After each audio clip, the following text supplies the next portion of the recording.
As the number of Americans seeking high-intensity workouts increases, a rare but potentially life-threatening condition has become a concern for workout warriors. I'm Tisha Pell. And I'm Lee Zurich. It's a term you might not know, rhabdomyolysis. According to the Cleveland Clinic, every year about 26,000 people in the U.S. develop the dangerous condition.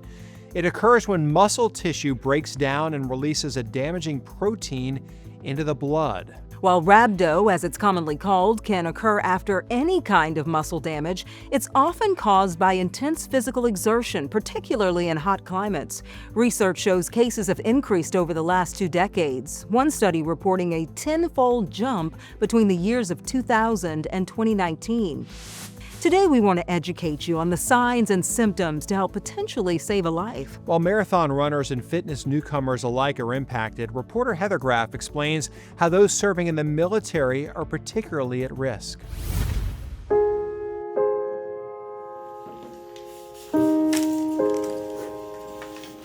I just known early on that she was a special kid.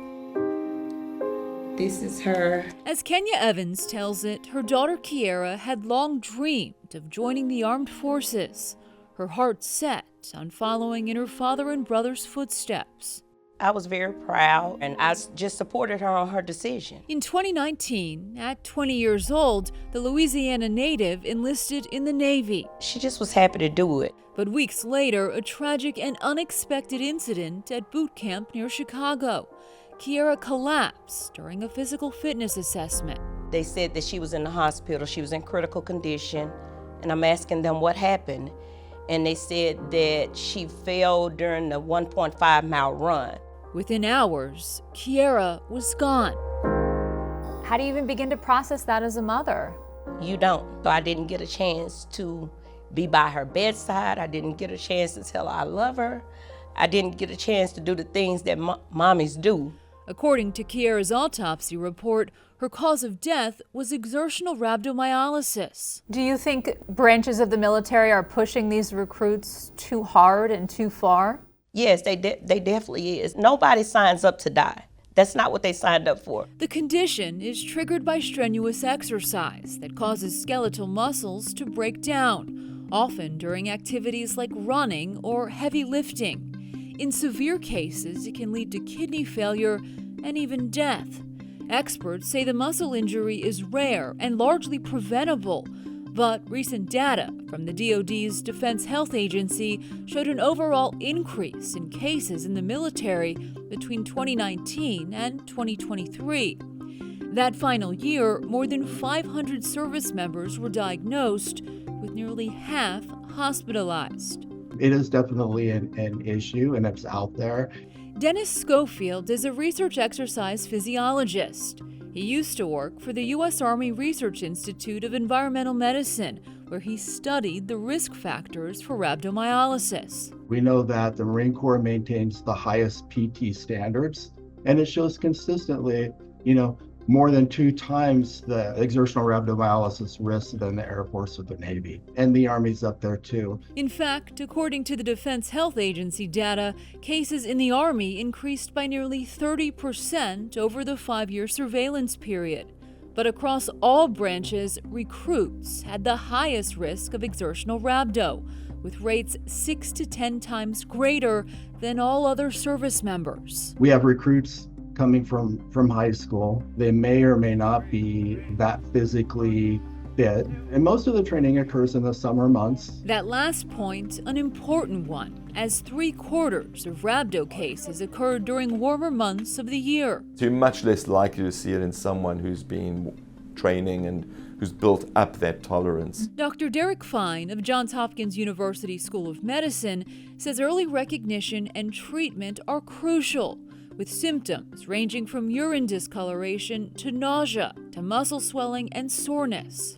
Is there a sense of urgency? Yes, because you don't know how severe it is, and if you get it early, you can usually prevent all the complications. And the main complication is really kidney injury or kidney failure. According to the Cleveland Clinic, kidney injury occurs in up to half of rhabdo cases. My kidneys are at 50% each. It's a complication former Sergeant First Class Ferran Dozier experienced firsthand while serving in the Army in 2006. everything was spinning like a million miles an hour. It happened during an Army physical fitness test, right after the final sprint of the 2-mile run.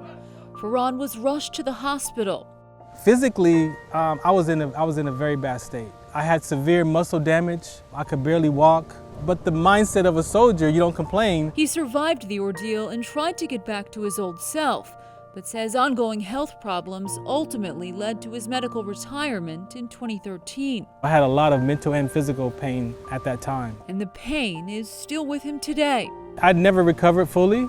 I still deal with the vertigo. If I move too fast or I move my head too fast, I could still trigger it. Farhan has since dedicated his life to spreading education and awareness about rhabdo.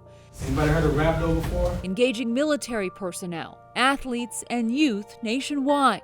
You can experience it, or you might be the person that saves that person's life. Given the intense mental and physical requirements, Farhan says it's a conversation that's especially important in the military. There's a lot of push-ups, there's a lot of mountain crawls. It's the repetitive drills. Soldiers and military personnel are our #1 human asset. And so figuring out ways to protect that so that they can be combat ready when they finish training is super important. The Defense Health Agency declined to speak on camera, but provided a statement saying in part, the military is committed through policy to leverage both exercise and environmental acclimatization for new recruits to minimize both heat casualties and exertional rhabdomyolysis, an important step. As experts say, prevention is key. It's really about being careful, doing it slowly, starting with a less intense exercise. I still don't comprehend it. Kenya says she'll continue to push for accountability. And I'm going to fight for Kiara until my last breath. Though she knows nothing can bring back her daughter. It's not a day go by that I don't think about her.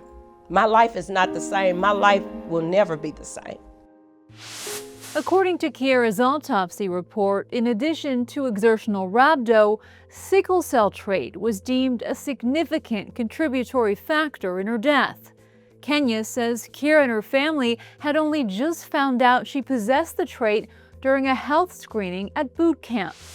It occurs when a person carries a single gene for sickle cell disease. While most people with the trait show no symptoms, research shows it's associated with a 54% increase in exertional rhabdo, and Black people are particularly at risk. We spoke with Dr. Michael DeBon of Vanderbilt University School of Medicine, who says while we don't fully understand sickle cell trait's connection to rhabdo, 2 vital organs might be involved. The individuals with sickle cell trait have a kidney concentration problem. We also know that they may have a higher rate of kidney disease than in the general population. So it could be in this situation of exertion where the individual becomes dehydrated, that they're more susceptible to that type of injury, namely rhabdomyolysis. In 2023, the U.S. Army Training and Doctrine Command added a screening recommendation for sickle cell trait due to carriers' increased risk of exertional rhabdo.